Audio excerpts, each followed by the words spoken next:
The America's Last Chance Qualifiers is set to begin soon, so I decided to take a deep dive into the stats and metrics of the 7 teams who will be battling it out for the lone spot in the biggest event in 2023, Champions Los Angeles. And by using the mountainous stats I collected over the season, I think I've created a near perfect pickems for this chaotic event. And let me just say that a familiar face could be the statistical difference maker in the biggest matchup of the season. Now into the first matchup, Crew vs MIBR.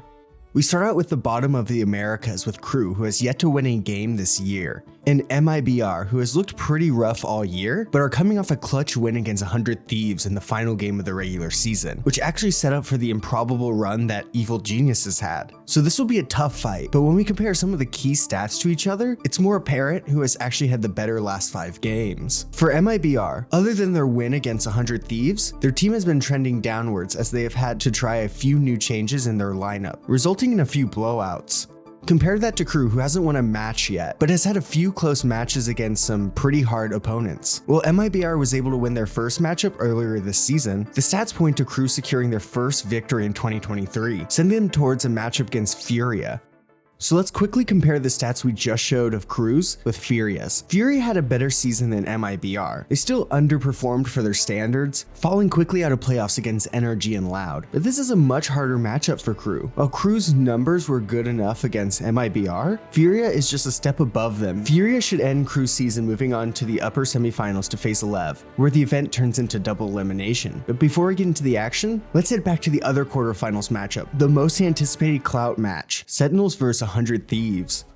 This matchup I took special care into looking into, as I pulled up every stat and metric I could find to compare the two, so much so that I couldn't fit it all in this short video. So I'll actually be putting up a bunch of my stats between Sentinels and 100 Thieves, as well as stats from all the teams in the Americas LCQ on my brand new Patreon, where for $6 a month you can get access to exclusive stats and graphics that I don't use for my videos, because it's just too big or maybe a little bit too nerdy. Either way, I'll have my first stat dump coming out surrounding everything America's LCQ, so check it out through the link in the description of the video or in the linked comment. So consider becoming a patron today, which directly helps fund videos like this one. Alright, back to the most anticipated matchup in America's LCQ, Sentinels vs 100 Thieves. For Sentinels, they've had a real bounce back season in their last few matches, as they seem to have found a real fit now with Marved as a fully integrated part of their lineup. But is it enough to overcome 100 Thieves, who have had a lackluster season themselves after fumbling their chance to make the playoffs against MIBR? So they're actually pretty close in 3 major categories: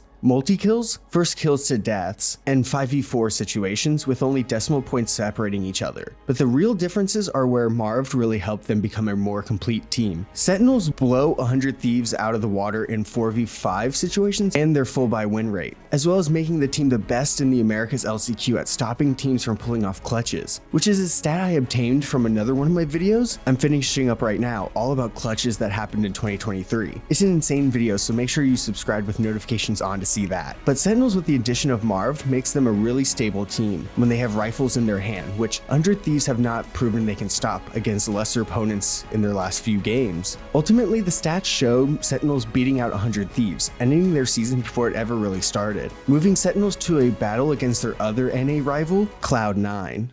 Cloud9 had an unfortunate end in playoffs after running into the red-hot EG team, but they did have one of the best records in the Americas, and the stats back it up as they have the best full buy win rate, as well as the second most Thrifties won in the last 5 matches, as well as winning 50.6% of their rounds, which is 3% higher than Sentinels. While Marv has helped improve the team greatly in a number of categories, Cloud9 is able to match them or do better in almost every area. So Cloud9 will move on to the upper finals to await the winner of Furia and Lev.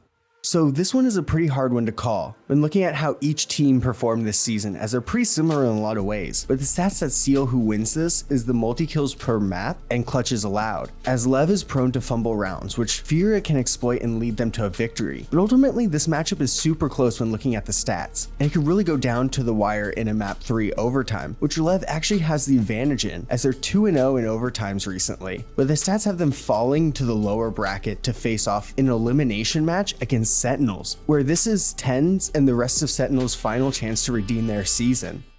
When they last faced each other in week 3 of the season, Sentinels were a completely different team, with Def and Psycho still the brains behind the roster. Even then, Lev were pushed to a map 3, as well as a nail-biter in the first map. Since then, Sentinels have grown in almost every way, since finding themselves a stable roster, and statistically, Lev has crumbled with them at the bottom of the standings in 5v4 win rate at only 66.2%, which is 4 points lower than the second lowest, which Sentinels can exploit as they are the second best in 4v5 situations, as well as Sentinels boasting one of the best pistol win rates. A terrible matchup for Leviatan, as statistically this spells the end of their run in 2023, as tenz in the gang survived their first elimination match, but they still have one more match they have to win in order to make it back to the grand finals. But first, Cloud9 vs Furia in the upper finals.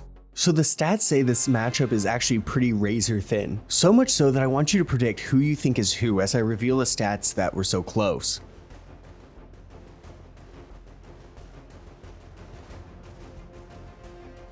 So Furia is a pretty great team, able to make this a super hard matchup for Cloud9. But the two stats that made me believe in this roster were their full buy win rate, which was the best in the tournament by a mile, as well as having the 4th best clutch player in the entire VCT, which is Leaf. Let me just say that Furia's great 5v4 win percentage and clutches allowed might be badly damaged from C9, as they've been putting up insane plays all year round. They're actually one of the best clutch teams in all of VCT. So combining their statistical ability to pick up rounds they shouldn't, as well as having an insane full buy win rate, I have Cloud9 moving to the grand finals to wait for the winners of Sentinels and Furia. So this lower finals, I'm going to look back at their last matchup in the final week of the regular season. Sentinels were able to pull off a crazy overtime win on a map 3, giving themselves a chance to make playoffs. This matchup best showcased the new and improved Sentinels roster that can push some of the best teams in the Americas to their limit. This match will be no different. We have already seen a good amount of stats on each team, but what really jumps out to me is that Sentinels are pretty great at everything that Furia are the best at, and sometimes better when Marved started playing on the roster with tenz. But what is most telling about this matchup's outcome is how both teams deal with high pressure situations. Sentinels have been pretty great in OT as the second best in the LCQ, while Furia is near the bottom. Overall, this matchup will go down to the bitter end, with Sentinels surviving to reach the grand finals against Cloud9 for a spot in Champions Los Angeles. This one is for all the marbles, a chance to keep their season alive or end their 2023 campaign right here without any chance at a major event. So we've gone through a lot of the reasons why these two teams are statistically the best of the best in the LCQ, but I decided to just show you 15 different categories to compare the two teams to decide who would win this matchup. When looking at the whole picture, it's clear that Cloud9 are the statistically superior team compared to Sentinels, even with the changes they made making Marved IGL, as well as tenz finding his footing again in Valorant. Overall, Cloud9 will redeem themselves from their tragic playoff run and make champions in hopes to take home the crown.